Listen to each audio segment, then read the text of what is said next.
कि एक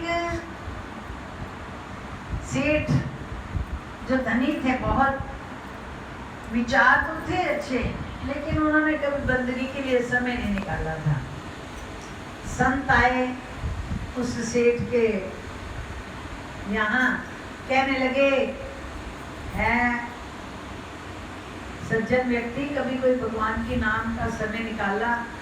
तो सेठ बोले, महाराज मेरा तो कारोबार इतना फैला हुआ है, इतना फैला हुआ है कि मेरे पास 10 मिनट भी अपने लिए नहीं है। रात को भी आधी रात हो जाती है, सुबह उठते फिर चल पड़ते हैं, भाई खाते तैयार करते हैं फिर।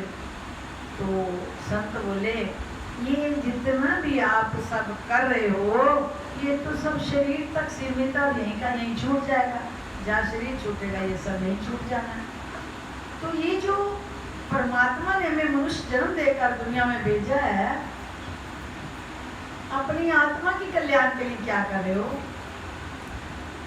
कि महाराज मेरे पास समय नहीं। कहने लगे, अगर आपके पास नाम सिमरन का समय नहीं है, नौकर रखो, काम बढ़ जाएगा। तो सेठ बोले, मेरा काम इतना फैला हुआ है, ऐसा कोई नौकर नहीं है जो मेरा पिछड़ा काम भी संभाल दे। तो अगर कोई सही नौकर मिले तो मैं समय निकाल सकता हूँ। सेठ बोले, ठीक है, अगर आपके पास नौकर अच्छा नहीं है तो मैं आपको नौकर दे देता हूँ, और आप उस नौकर से काम लो और उसके बाद तो समय निकालोगे बंदगी का।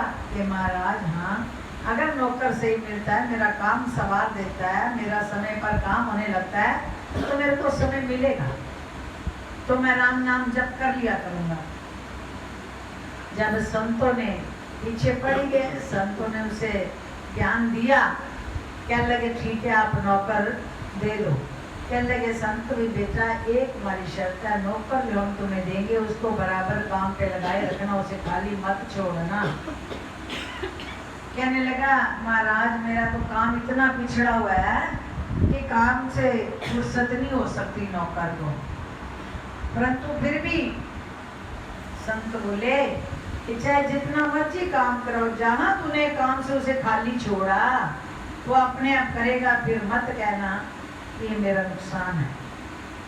जो फिर उसकी समझ में आए वो अपने आप करता रहेगा। कहने लगे, आप चिंता ना करो, मेरे पास काम बहुत ज़्यादा है और मेरा काम वो नौकर कर ले तो उससे समय नहीं मिलेगा खाली बैठने का। संतों ने नौकर दे दिया। सेठ ने नौकर को अपनी दुकान पर लगा लिया और काम भी भाग दौड़ से करता रहा। देश विदेश का जो काम था, प्रदेश का था, व्यापार का, पैसा लाना, ऑर्डर लाना, माल पहुंचाना, वो भी वो नौकर करता रहा। अब वर्षों का बिछड़ा काम उस नौकर ने संभाला और दिनों में कर दिया। रफ्तार का तेज था। काम करने के बाद दुकान पर जब आया, अब और काम बताइए, तो सेठ बोले कि अभी 10 मिनट बैठो, मैं सोचता हूँ अबे और काम तुझे कौन सा कहना है।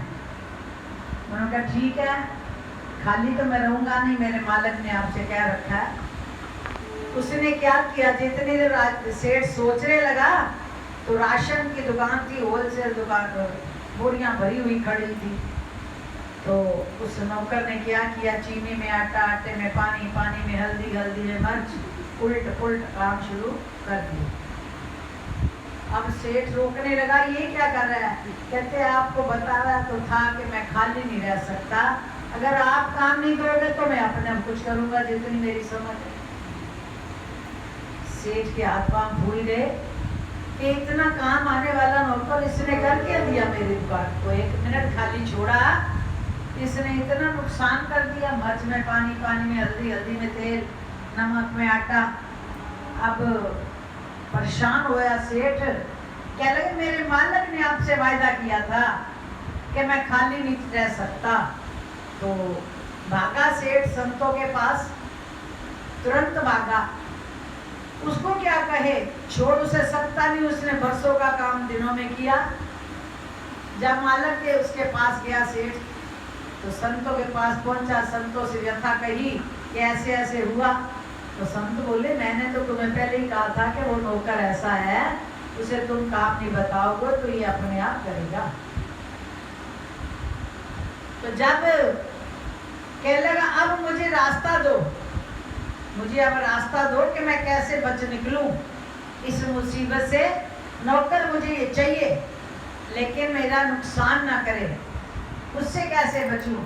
सेठ संत बोले, सेठ जी एक बांस ले जाओ, अपनी दुकान के बाद बांस गाड़ दो, जैसे ही काम से खाली हो जाए इसे तुरंत कह दो कि इस बांस के ऊपर चढ़ और नीचे उतर, और जरूरत पड़े तो इसे फिर दोबारा काम में लगाओ, और काम से खाली होते ही इसको कह दो, जैसे ही काम से खाली हो तूने रुकना नहीं, तुरंत इस बांस पर ऊपर चढ़ना और नीचे उतरना है।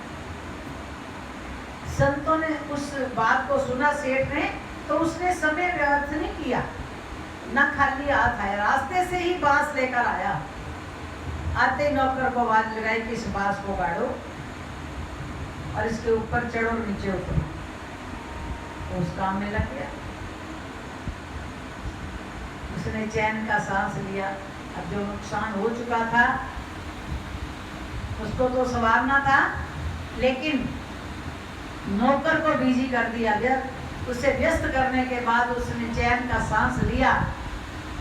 अब जब काम पड़ा तो उसे काम से लगा देता, और जहां वो काम से खाली होता उसे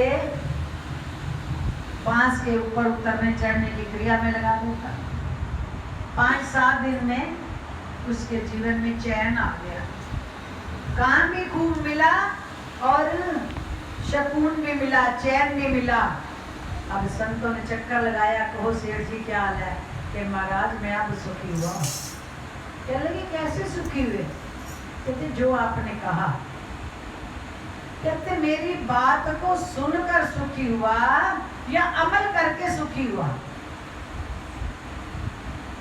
मैंने जो तुम्हें कहा था केवल उसको सुनने मात्र से सुखी हो गया, या सुनी हुई बात को प्रैक्टिकल करने से सुखी हुआ?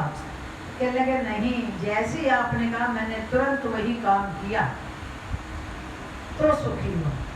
कहने लगे विचार करके देखो ये नौकर कौन है? ये मन रूपी दूत है, हर जीव के पास है ये नौकर।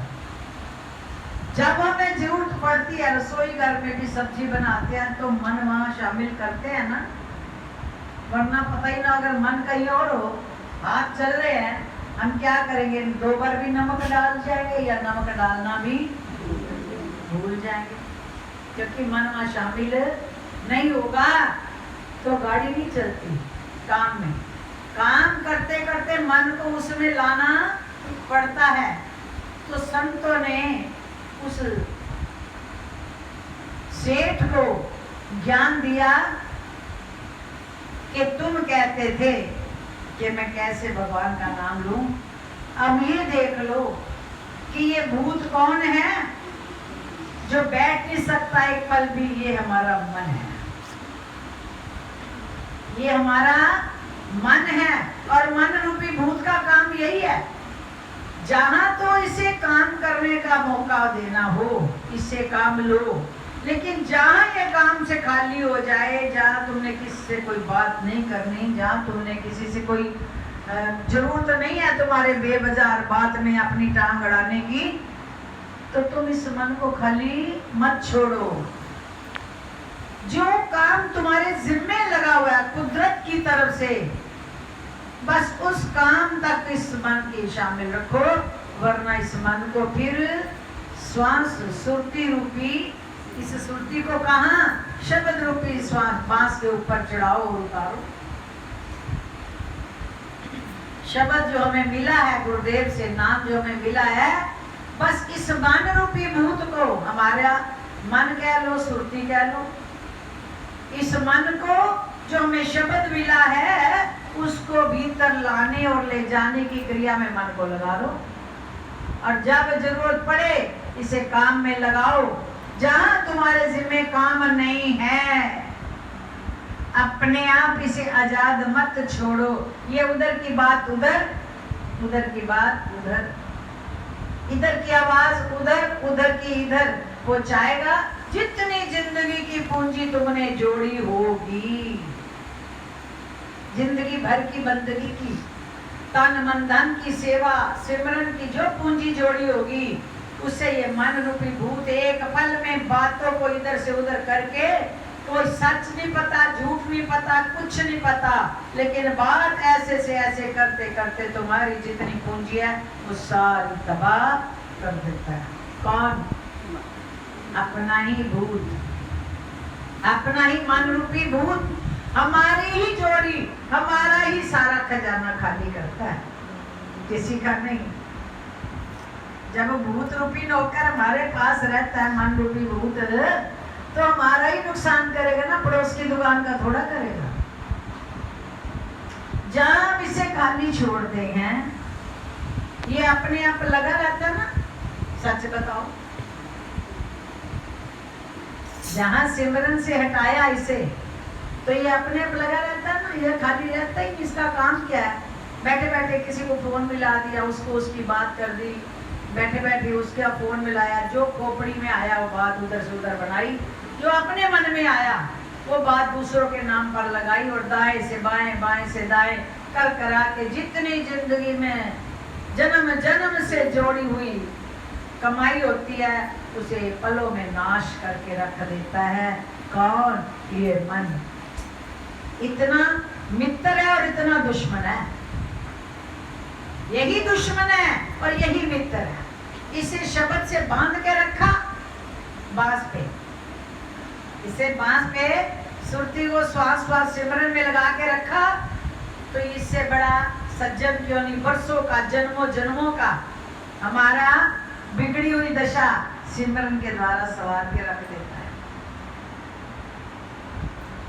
और अगर इसे इसमें व्यस्त ना किया तो ये क्या करता है? अपने अनुभव से देखे, किसी का नहीं, हमारा कुछ नहीं छोड़ता। इतनी सी बात किसी को करते हैं, उसकी 50 गुना बढ़ के बात फैलती है, और उससे कितने कर्म तैयार होते हैं। हम ना चाह करके भी उस बात को सुनी को आगे किए बिना रहते नहीं है। तो सुनने से पहले ही क्यों ना इस मन को इतना पाबंद में रखो शब्द की, कि ना आजाद करो और ना बोरियों की बोरियां पल में, पानी में आटा, आटे में चीनी, चीनी में तेल, तेल में हल्दी, अर्थात किसी की भक्ति में मिट्टी मिलाई और किसी की मिट्टी को भक्ति चढ़ाई, किसी के जीवन की सेवा को ऊंचा उठाया और किसी कमाई को बर्बाद कराया। ये जीवन हमारा किसी का नहीं, अपना कुछ नहीं छोड़ता। फिर कहते हैं मैंने तो इतनी जिंदगी भक्ति करी है, इतने समय हो गया जीवन गाल दिया, इतना समय आरती पूजा करते हो गया, इतना समय मेरा साथ ये हो गया, तो मेरा तो कुछ मिला नहीं। पल पल पल पल अपनी करनी पे निगाह रख के देखे तो पता लगता है कि किया क्या और गवाया क्या, बचा क्या और पाया क्या। क्योंकि प्रेमियों, जिस्म जलकर राख होता है, धन यहीं का यहीं रह जाता है, परिवार संबंधी यहीं के यहीं छूट जाते हैं, लेकिन जीव का कर्म जरूर साथ जाता है। कुछ भी साथ नहीं जाता, मानसिक कर्म जरूर साथ जाता है, जो मन से किया कर्म होता है। अब मन ही तो बना ना फिर शेर, हमें आगे आगे योनियों में गिराने वाला मन ही बना ना, हमें पतन की ओर और ऊंचाइयों की ओर ले जाने वाला। तो सबसे बड़ी करनी मन की हुई ना। तन से हमने किसी को पानी भी पिला दिया, उसकी दुआएं मिल गई, उसके बाद अहंकार भी आ गया। तन से हमने किसी की सेवा भी कर ली, और सेवा के बाद अपने आप पे 10 लोगों को सुनाया कि देखो मैंने फलाने के ऐसे ऐसे किया, वो कितना खुश हो गए। अपनी जुबान से सरस्वती अग्निवास होता है ना, अपनी कमाई को आप ही राख कर लिया गा गा के। अग्नि का वास जुबान पे होता है। अपने अवगुण जितने गा सकते हो, अपनी बुराइयां जितनी गा सकते हो, उतना जीवन निखरेगा। जो उच्च करने वाले होते हैं ना, वो सदैव अपने आप को क्या कहते हैं, मेरे से बड़ा गुनहगार ही कोई। जो करने वाले हैं वो अपने आप को सबसे बड़ा गुनहगार ठहराते हैं। क्यों? जानते हैं कि उसको मिलने के लिए खाक ही बनना है, और जो उससे दूर जाना है तो अपने आप को शाह बना लो। अब विचारो, है हमारे में ये सामर्थ्य कि हम अपने अवगुणों पर हर पल निगाह रख के दूसरों को बताते हैं? अपने अवगुण, अपनी कमियां गली गली गाते हैं। किसी को सुन तो पाते नहीं, गाना क्या, वो हमारी कमी बताता है, हम सुन पाते हैं नहीं ना, उससे दुश्मन बन जाते हैं और शुक्र नहीं करते कि कोई हमारी गलतियां निकाल रहा है तो मेरे जीवन को निखार रहा है।